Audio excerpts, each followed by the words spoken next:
Moi, je ne souhaite pas avoir des magistrats couchés, des juges debout.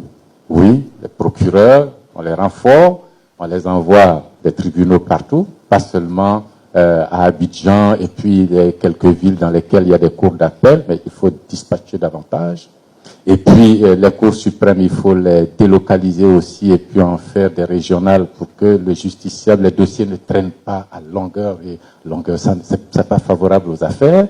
Et puis les juges assis, je préfère qu'ils soient dans les tribunaux, sur place et suivre les dossiers. Il faut faire confiance aux gens. Si on commence par dire, bon, comme il a trop duré, il connaît trop de monde, il est corrompu, peut-être qu'il vaut mieux regarder soi-même. S'il est corrompu, on le sanctionne, on ne le déplace pas. Si vous pensez qu'un magistrat est corrompu, vous ne l'affectez pas, parce que s'il est corrompu, ce n'est pas lié à la nature du poste, c'est lié à lui-même.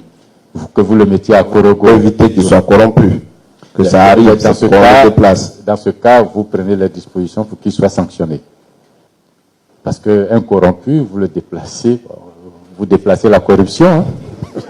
Vous déplacez la corruption. Il faut qu'il soit sanctionné. Tous les fonctionnaires, une faute commise, une sanction à la clé. Okay. Et une bonne réussite, une prime à la clé. Tant qu'il n'y a pas la sanction disciplinaire, mais pour sanctionner, il faut qu'au sommet de l'État, celui qui est là-bas puisse dire, bon, est-ce que vous m'avez vu faire ça? Non. Pourquoi vous le faites? Sanction. Mais si vous-même au sommet, vous n'êtes pas très confiant en vous, vous vous dites, si je touche, peut-être que pour moi, ils vont le dire. Apparemment, dans ce moment-là, c'est la porte ouverte. Moi, j'aimerais bien rompre avec cela. Ok. On a bien compris.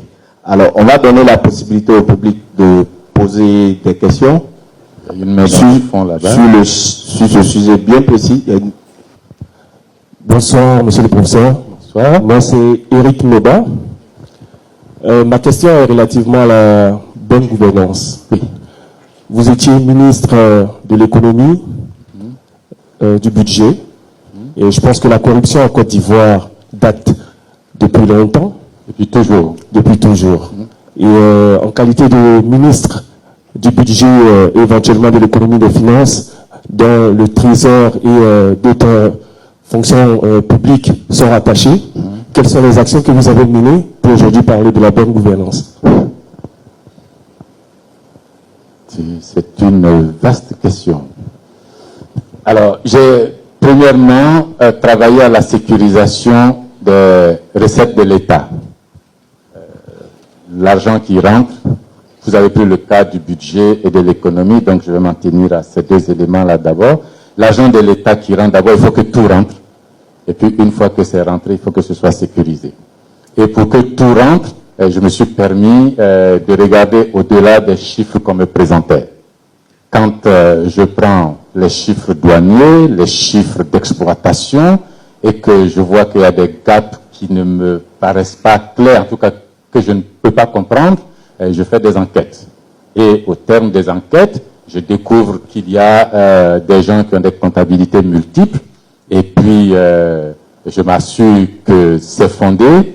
J'organise une descente pour faire une saisie.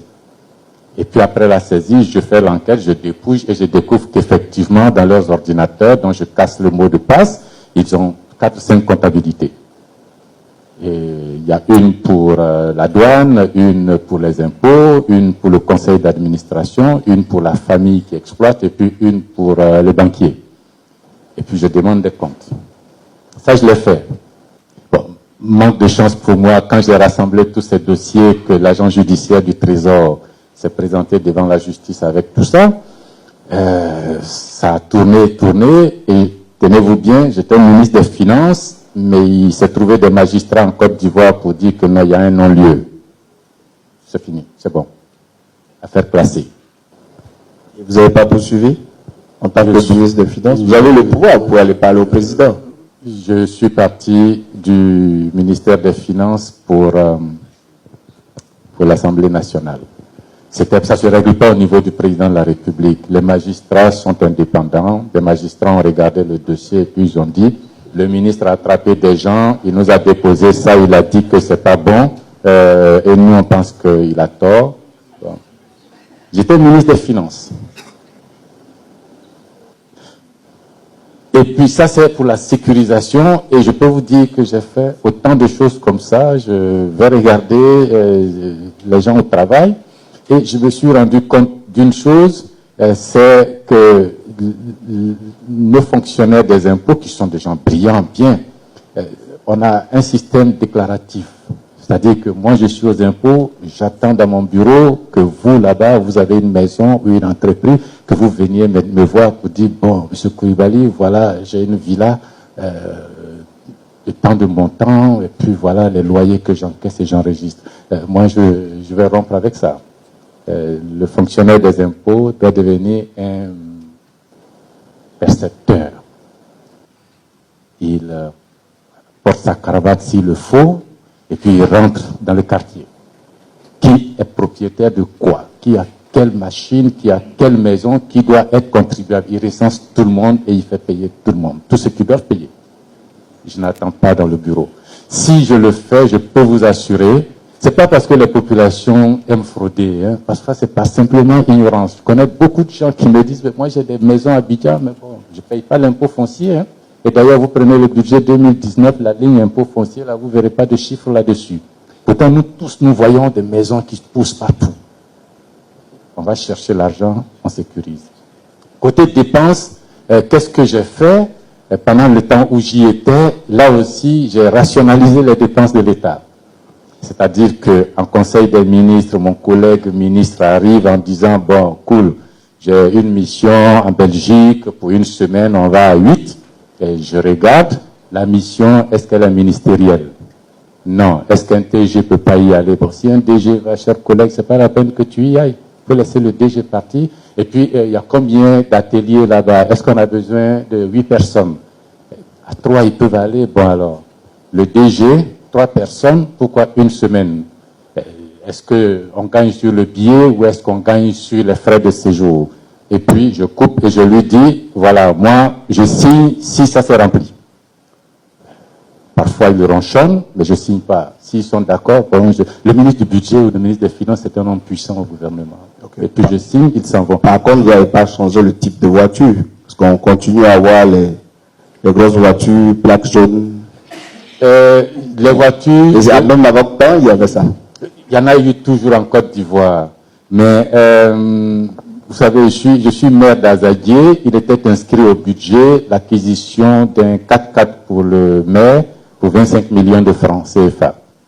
Dans le budget qu'on est en train de construire, je leur ai dit, bon, entre un forage pour avoir de l'eau, entre les toilettes du centre de santé à aménager, donner 25 millions pour la voiture du maire dans une localité comme Azadié, je trouve ça un peu trop. Donc, barrez-moi cette ligne.